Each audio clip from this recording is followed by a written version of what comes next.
think we're ready to move on to Resolution C. Yeah, okay. Which is proposes to replace the Central Executive Committee with a new student leadership and representation structure featuring a student leadership team and student forum. Question 1.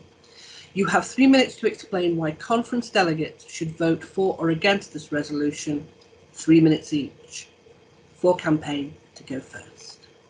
The current system of student leadership has not changed much over the last 50 years, and this is the first full review of its structure. Our vision is to create a smaller, manageable elected student leadership team accountable to the student body who elected them. They will be supported by a wider student forum who work flexibly around their other commitments, providing insight into the student experience and support the student leadership team to complete their remits. This new structure recognises the different roles needed for leadership and the discussion, debate of strategy, policy and procedure matters that the leadership team is then charged with.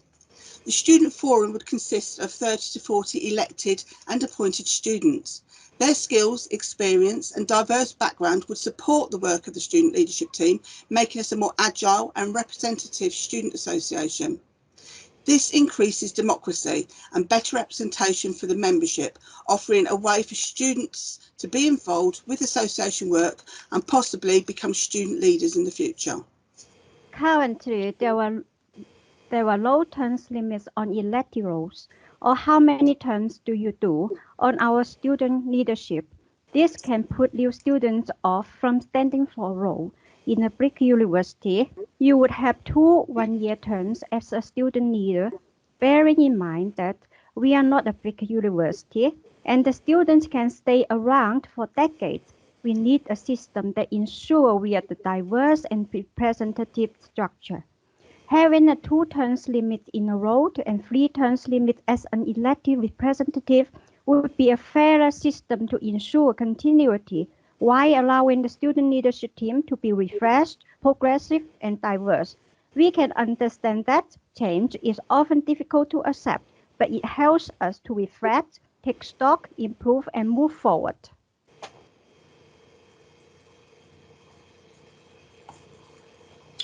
Thank you. Have we finished with the for campaign?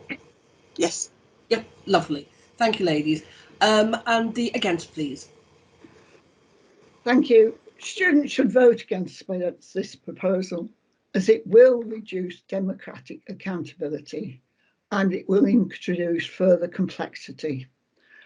This type of leadership is quite common in red brick universities, but not suitable for the Open University with its dispersed student body. As has been said, red bricks have 2-term time limits. These are because they are sabbatical officers and that is the law of the land. These sabbatical officers have no other duties, no other commitments or anything else during their term of office.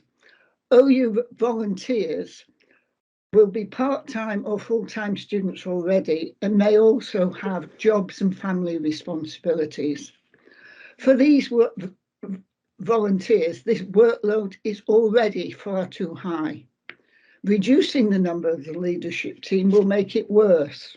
And this has been shown in the present term by the requirements to co-opt to the present exec because of resignations and vacancies, probably because of workload problems. In addition, this proposal will remove the right of students to elect their student member of council. This is one of the highest positions for a student in the university, and students deserve the right to elect that member, not to have appointed members. Now, there have been concerns expressed about diversity and inclusion. If we look at the current executive, it is already diverse, and it's certainly representative as it is elected, as it should be, by the whole of the student body. We have, in addition, a diverse, knowledgeable groups of students in our Senate reference groups, and central committee representatives. These volunteers are from all parts of the university, and they would be perfectly willing to work on working groups that the Student Forum is suggested to do. The CSE have responsibility for policy. If they have focused on internal policies, then that has been a choice rather than focusing on external. It isn't an issue because of the structure. Appointing members may well reduce in appointing people who are similar people and result in groupthink. Please reject the proposal. It reduces accountability and introduces complexity. Thank you for that, Sam. Question 2. Will these proposed changes improve the extent to which the Students' Association is a student-led organisation? 2 minutes each. Against first, please. Okay, so sadly, the Students' Association is not really a student-led organisation. As was said earlier, it is led by the Board of Trustees. The Board of Trustees are responsible for the strategy, governance, finance and staffing of the university, of the Students' Association. They are responsible for the appointment of student reps on OU governance committees, and in future they will be responsible for the scrutiny panel that is there to hold the student leadership team to account, and they report back to they are accountable to the Board of Trustees. It is not clear in any way that any of these policies actually improve the prospect of a student-led organisation. I'll leave it there. Okay, thank you very much, Nigel. Okay, so the For campaign. A student-led organisation exists to represent students as a university. Students dedicate time and resources to give the wider student community an inclusive and supportive experience, offering opportunities to get involved, providing a representative structure for their student voice. The student leadership team also leads on administration of the Students' Association, community, education and academic matters, engagement, equality, diversity and inclusion, and student support issues. This is definitely led by students. Having the large student forum feeding into the leadership team would mean that the diversity seen in OU students was reflected and wider perspectives would be included in decision making or information gathering. It would also enable students to get more involved during their term by supporting the work of their student leaders. It is part of our strategy to engage with students more and involve them more in association work. And this is the perfect way to do this, helping make change within the university and ensuring our voice counts. Having a designated space for views to be shared will lead to more fairness and transparency of opinions by providing another route to share perspectives. The fact that there will be larger mixture appointed and elected students working together would be an enabler for our student-led organization. The more students involved in representing the wider student community help drive the organization forward, making and create a more effective student-led organization.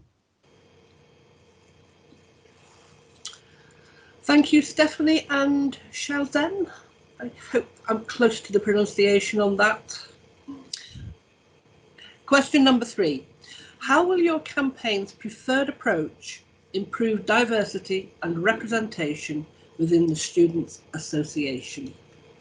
2 minutes again for campaign to go first. This new structure, Muted. This new structure gives more students the opportunity to get involved without going through a public election process, creating a diverse team of students who can impact real change within the university. Many students regularly tell us that the idea of standing for an election causes them anxiety, but they would feel more comfortable putting themselves forward more privately to appointed roles, similar to Senate reference group and similar to our Central Committee representative appointed roles. It is important to us to maintain democracy and ensure that our student leaders are representative of students. We can achieve this by appointing roles as well as electing them. However, we need to remove barriers to inclusion so we do not lose some of the rich diversity of our community. The larger number of elected and appointed representatives in the Student Forum should ensure a more diverse and representative body. And the decisions made have considered a wider range of experience, perspectives, and views. This is a perfect place to get some experience and knowledge for those who feel they need it. As the team refreshes and changes due to term limits, it will give more students the confidence to step forward. With more diversity in each role, it means more democracy, fresh ideas, and a large pool of talent to draw on for delivery. Again, thank you, Stephanie and Shazam. The Against campaign? Hi, yes. I'm not quite sure where we were given the opportunity to provide our approach to improving diversity and representation within the association. There are problems.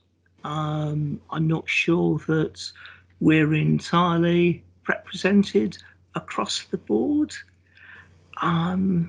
Would it therefore not be better to look at ways, as for example, the consultant on the association's governance review mentioned that there were problems with our election processes? Should we not look at those before we rip up what structures we already have? Should we not look at how we can improve diversity before going for a system that actually could potentially reduce it? So, for example, by removing the number of places that are directly electable, does that provide greater opportunity for people from diverse backgrounds to become involved? It's not clear to me that it does. I'd like to see how. Okay, thank you, Nigel. Nobody else speaking on this? No. Okay, so that takes us to question 4. How does reducing the number of directly elected roles improve representation of the student body? Again, 2 minutes. And the Against campaign is first. Okay, against, it doesn't. If you have a larger number of people that can be directly elected to an organisation, then you have a greater opportunity for people from diverse roles to be. Sorry, this is.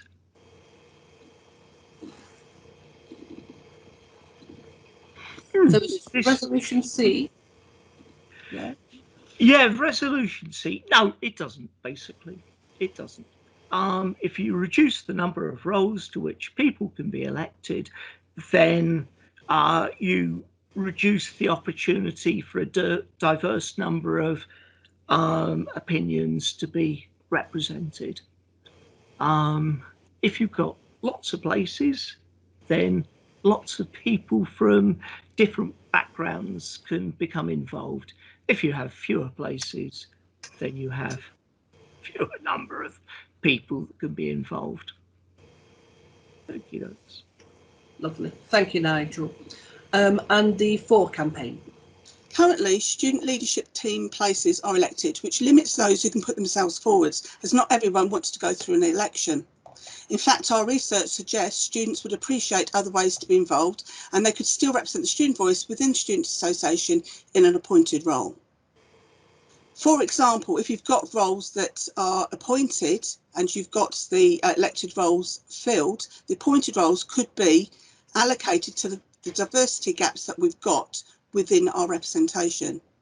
The elections for the student leadership team may fill most roles, but we have a significant dropout, especially in faculty association representatives and area association representative roles. This leaves vacant student leadership spaces with by-elections and appointments, as was said earlier, repeated to try to cover these places, leaving some student leadership team members overloaded with work. Having the opportunity to have appointed students would allow us to appoint at any time. During official student leadership team meetings, there is not enough time for everyone to speak on all the provided papers, nor a chance for full discussion of more complex subjects. Due to the number of people around the table who would like to speak, papers are redirected to forums, and conversations are cut short, leaving some matters unresolved. Reducing number of the student leaders would make meetings more manageable and discussion richer and effective. Their work would be supported by a diverse and representative spread of the student volunteer, both appointed and elected within the student forum, which will remove a barrier to representation, for example, election. I'm going to gloss over my inability to pronounce your name by saying thank you both.